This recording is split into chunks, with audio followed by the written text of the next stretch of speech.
Welcome to the Layman Seminary. Today what we're going to be doing as we continue our intermediate Greek videos is we're going to be talking about the vocative and the perfect tense verb. Josh is, of course, he's military and he just got back from TDY traveling to another base. And so he's not able to be with us at this time. So what I'm going to do is I'm going to begin this PowerPoint that I made and so that we can discuss these things. Okay, the first image that you see is one of the ones that I've talked about in other videos. Of course, it's distorted right here, but you can get this at Amazon. This is the cheat sheet for Daniel Wallace's syntax grammar, and it's very helpful and to get an idea of the definitions and the categories that you can use. So it's one I refer to. Here's the other one I refer to, and this is for Kostenberger, Merkels, and Plumbers going deeper with New Testament Greek, also very helpful in that sense. So we begin with the vocative case, and basically Plummer just deals with the direct address. Wallace breaks it down into simple address without the particle O, emphatic address with the O, and exclamation, which has no grammatical connection. The word vocative, if I remember right, comes from vocare, which means calling. And so this is wherever you call out someone's name, or so children or a woman or Lord Jesus, those examples like that. In fact, that last one that I gave, that's one that Wallace mentions, that something could be in apposition. And as we learn from other videos, whenever something is apposition, it's side by side with another of the case. Now, if it's simple apposition, it would be two of the same case. But if it's just in an apposition, it's beside some other case. Now, this is one of those wonderful charts that you find in Wallace's grammar to demonstrate the perfect tense. Because pretty much what we just said about the vocative is really all you need to know right now. The perfect tense, as you can see, it has a point in the past, and the lines in parentheses. The line in parentheses indicates basically results that continue. Now, I'll say this in advance as I'm going through this. A lot of times, even though we're talking about tense, you're not focusing on the time of action. You're focusing on the kind of action, or what some people call aspect. And I don't go into it in this video, but you'll know that depending on the grammar or the scholar you're listening to, there's difference about terms such as aspect or action start. Like, for example, Con Campbell calls aspect, I believe, the viewpoint of the action rather than the kind of action. But regardless of all that, we're just going to go with the grammar that Josh is used to, and then plug in some of the other information about the perfect tense later on. So you have three columns here: past, present, and future. And of course, past is the action occurs in the past, and it has results that continue, or at least it seems that way. One thing that you'll see in this discussion is that sometimes people get the idea that the action continues, but really it could be that the result of the action or the implications of the action actually continue. So I think that's important to recognize. All right, now this is the first category of the perfect that we have. This is called the intensive or the resultant perfect. It emphasizes the results or present state produced by the past action. So we look at our chart, we see that it's in the past tense, right? But it's focusing on the results of the present action. As you can see right there, the line is focused on the present action. Now here's the extensive or consumative. It means kind of completed. It's already consumed up. Emphasizes the completed action from which the present state emerges. So on the previous one, you have a little bitty dot, but look at this big dot right here. So an extensive or consumative idea, you're focusing on the past. So this is like the examples of passages that say have been rather than are saved, or things like that. I know that's a paraphrastic, but kind of get the idea. And there's a scripture right there if you want to look at it. Another example of the perfect is the dramatic or aoristic. Now, of course, it can be confusing because you're like, aorist is a tense. Why are we calling it aoristic? Well, because it focuses on his simple past, And so it could be historical, simple past, but also adds vividness. Now, the reason I'm talking about the perfect at this point is because um, we encounter the perfect first in our passage from First John, but then we'll also see a shift to the aorist. And the other grammars, or at least one of them, I saw that the discussion of the aorist occurred first. And so just keep that in mind, that we'll go back into the aorist at a later time, and you'll see that some of these categories are the same. So this idea of vividness, and there's no emphasis on results. So in other words, this perfect is not focusing on the results or implications, and is contextually determined. Okay. Now here's one that's the present state, or let's say perfect with present force. It's translated just like the present tense, and the actions and result are blended, and it's lexically determined. In other words, based on certain verbs that it's used with, determine this. But as you can see from this, there's no dot in the past. Everything is in the present by that long dash. Now, this is the gnomic perfect. Rafe, can you see that? That picture? Mm-hmm. Yeah, my buddy Rafe is with me, and this is how I help people learn the gnomic tense. You ever seen that cartoon before, Rafe? Does he look familiar? No, I don't think so. That's from an old show. I used to watch it on Nickelodeon when I was little. It was called David the Gnome. You know, the people with pointed hats, a little midget kind of people. Well, anyway, the way I explain the gnomic tense, or the gnomic aspect, is that this gnome lived in a timeless fairy world or whatever. In the same way, the gnomic aspect, whether you're talking about the present tense or perfect, is just focusing on a general axiomatic concept, a timeless truth without respect to time. And so when I see a gnomic, I try to get people to associate it with as this gnome living in this timeless fairyland or something like that. So that's my attempt. Here's one of the books that whenever I first started learning intermediate Greek that I used and learned from, and the first exercise you do is actually part of First John, but you won't get into a discussion of the perfect until the next exercise, which is on John chapter 15. It's still good because it starts at a basic level and starts introducing you to syntax and stuff, and so it's helpful in that. This is the other book that I've used. Of course, it goes with Wallace's book, and it follows the order of his workbook. And where the previous book has phrasing in it, this one has diagramming in it. And there's another book that I could have included, but it's more for exegesis, so I'll leave that for another talk. This book does exegesis as well, but it's more specifically on John 1 through 3, and this helps with clausal layouts and things like that. So this is one of the other resources that, I try to interact with. All right. So we're going into this other category, and the reason I put this one separate is because one of the grammars I was reading, and this is the Plummer book, they actually had this as an example of John chapter 1:1, wherever it says, what we have heard from the beginning. They have that as an example of the iterative. So the iterative perfect is action that occurs at intervals. That's important because whenever someone says, let me reiterate something, they're saying, let me repeat it. But it's important to recognize, and if we would have talked about the present tense, then what I'm saying would have been a lot more clear. But the thing about intervals is this: it doesn't have to be habitual. It could be customary, as habit or when things occur. But it doesn't.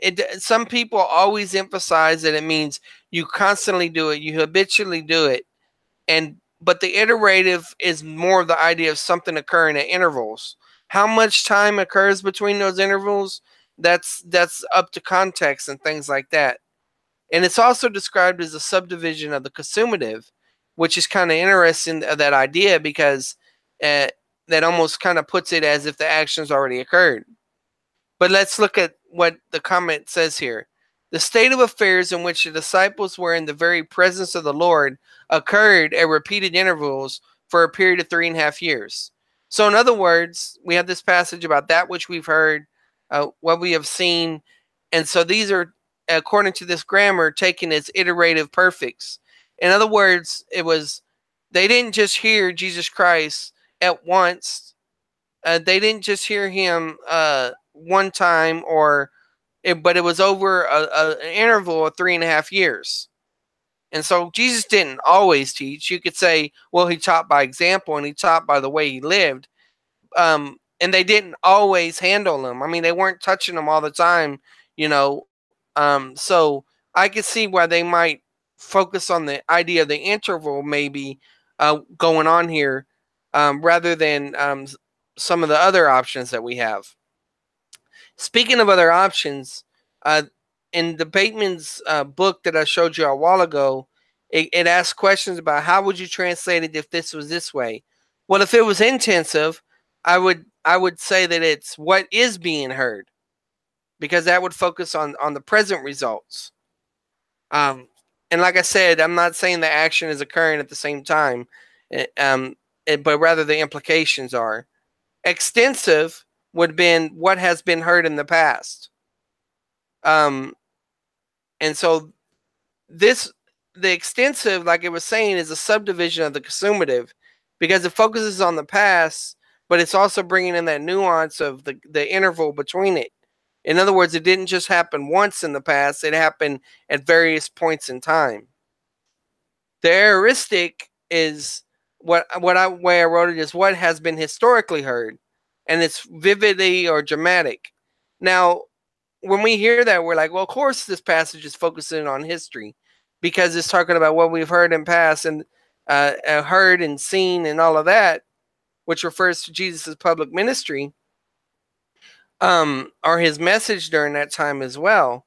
However, because there's a shift to the aorist tense later on in this passage, I wouldn't just say that this is just focusing on the vividness or the history or the dramatic aspect of things. I think he's trying to establish his apostolic authority by talking about the idea that what we experienced in the past has implications in the present because we're present witnesses.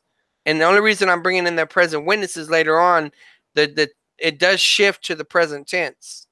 So my tentative decision on this, I said the best one is extensive because it is focusing on Christ's pre-cross ministry.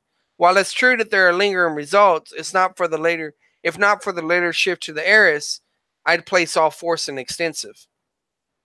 So, just think of the iterative as a subcategory of that. And the main thing you got to think about is, okay, why does the author shift his tenses? Why does he shift his moods? You know, sometimes one issue may have more weight than the other, but it's a good question to ask, and especially whenever you're learning the syntactical categories, to be able to see the different nuances associated with them. That doesn't mean you'll apply them correctly, or doesn't even necessarily mean that we understand all this correctly, as you'll see in some of the debates about these issues, as I explained in previous slides. So this is from Going Deeper, the plumber and stuff, and I subtitled it A Perfect Discussion, which is a kind of a pun off of Con Campbell's thing about a paper. It was called A Perfect Storm or something like that. Because what you'll find out is that there's a lot of issues associated with the perfect. And I'm only bringing them up so that the intermediate student could be aware of them, so that they don't get shocked or they don't get dogmatic and try to jump and interpret the perfect in one of these categories and not understand what else is involved. Now, Plummer or whoever was writing on that particular section, he says the perfect has a stative aspect, which means that it's a combo of the imperfective and perfective aspect. So looking at this chart right here, this is a little bit different than the charts by Wallace, because you have imperfective on one side, which if something's not perfect, it's not completed. And then you have the perfective aspect, which is completed. And then you have the stative in the middle. And this is following Stanley Porter's view of things, Con Campbell believes that that uh that the stative, I think he said, was action start, and that there's only 2 categories rather than 3. So the significance of this is that whenever you get in the discussion about the different shifts and tenses, some people would say there's no difference at all. Also, discourse analysis has to be weighed into this as well. Let me say, so this is the clarification I made about the perfect earlier, and it's actually something I didn't realize about the perfect until I read this, because I think it's clear here. The action has ceased, but the consequences or implications continue, because some people over translate the perfect. This is some other statements, like Porter says right here. The Greek wishes to depict the action as reflecting a given and often complex state of affairs. That goes back to that idea. You should ask, why the shift in the tense? Why is it being used here? And so here's a quote from Wallace, which says, the action is portrayed externally as a summary, and the result would focus on the action and portrayed eternally, continuous state. And there's differences about what that external and internal, what that summary stuff means. And you'll see in a book that I'm fixing to recommend where you can get into discussion of that. And here it is right here. This is Con Campbell's book, Advances in the Study of Greek. This goes into various discussions. And this is a good book for a person who just took intermediate Greek to read, because it'll keep them humble in the sense I recognize, look, all this stuff is not necessarily cut and dried. Whenever you're taking intermediate Greek, you need to learn the syntax that you're studying. I mean, that's your grades. Your responsibility is to internalize that syntax or to be aware of the categories. Just keep in mind that there are different syntaxes out there and different ways of discussing that. And then you just don't want to get stuck on one book. You want to continue to progress. Now, that's a really distorted picture, but that's from the Baylor Handbook series. And it's a good series, and it talks about the perfect in the very beginning and some of the discussions associated with it, and issues about how it relates to, because whenever you have discussion of these aspects and in discourse analysis, it's almost like a painting. You have discussion about background information, foreground information, and frontground information. And this is the idea that the writer is doing something with certain things that he uses, such as tense and other things like that, to highlight certain things. And some of that's debated too, which is also talked about in Con Campbell's book. But like I said, it's a helpful series. Here's another helpful series, but as you can see from on this page, there isn't one for 1 John yet. And this is the Exegetical Guide of the Greek New Testament. Okay, and whenever I'm doing my studying and I'm comparing and how other people took the syntax and stuff, I always go to best commentaries, and you can set it to include just technical, but I go from the most recent and go backwards to the resources I have. Other people might want to do it as in the scoring and stuff. Here's a resource that's within Logos that I use a lot. I think it's from 2011. And whenever you hover over words, if you have this data set, this is the information that comes up concerning it. And this is an example. So like 1 John, it parses it for you. It tells you what kind of clauses contained in. It gives a syntactical force. It tells you what words are modifying it. And so it's very helpful in getting that information. So I use it a lot. Here's another resource. This particular one, I think, is from 2008. This is the SIL Handbook series. And so it's very helpful. I'll show you a page of it. So first thing you have is you have your little translation. What was from the beginning? And then you have your alphabet, which relates to the different ways the commentaries and the translations translate it or take it. And then there's specific questions and responses about each one of those. So it helps you understand the interpretive decisions that are involved there. This, of course, is my screen for Logos. What I'm doing here, I'm doing a search, a morphological search. And I know everybody don't have Logos, but I'll go ahead and mention this because most likely seminary students or those aspiring to seminary will be watching this. And so I just have each part of speech included there. If you put the word or in there, then everything will show up. If you put the word and in there, then that means that you have to, everything has to be included with it, as if it's a phrase, if I remember right. So I just use or. And so that's very helpful. So in conclusion, what we can see here is that some of us, maybe all of us, may lack an understanding of the perfect tense or aspect or whatever you want to call it. But that's because we lack a perfect understanding. I mean, I'm thankful for these scholars that you can go and look at their blogs and their discussions and things like this, where they're trying to hammer at all this stuff. So basically, the moral of the story is to remain humble. That as you learn syntax, don't go out there and pick a fight and think that just because you categorize something a certain way, that's the way it is. Because as you'll see, commentaries, the different resources that I show differ. And so whenever you go to write an exegetical paper, you're going to have to evaluate all those, and you're going to have to make your own decision. But at the same time, just be aware that there's other things going on, and that deals with the issue of being current. I recommend you be in the Nerdy Language Majors group, which is on Facebook, that includes several different scholars, formal people, informal people trained, and things like that. And then you can go and there's several scholars that have blogs and stuff that if you connect with that group, you'll find out all those information from them and stuff. So the other moral of the story is don't be overwhelmed. Understand, like I said before in the video, is that when you're in seminary or you're learning syntax, the best thing to do is just focus on learning one grammar, one syntax, and use it as a reference and understand how they say things, but just don't get stuck there. Look at other syntaxes and things like that. In fact, the one I mentioned, Going Deeper, came out at the same time as another one by Matherson. I can't remember what it's called, and I haven't done enough diving into that one. So there's a couple options out there. We emphasize Wallace's grammar because the professor, Dr. Hutchison, that Josh will have for intermediate Greek, he teaches that. He's aware of the others. He studies the others.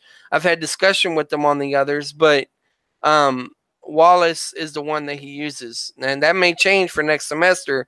But because Josh has already been exposed to some of these issues in Wallace, other grammars seek to simplify what Wallace said and also to clarify. So anyway, I hope that this video helped you. That's the end of the slide. Be sure to subscribe, hit the bell so you can receive notifications, and let us know what you think. Rafe, thank you also for being here for support. God bless.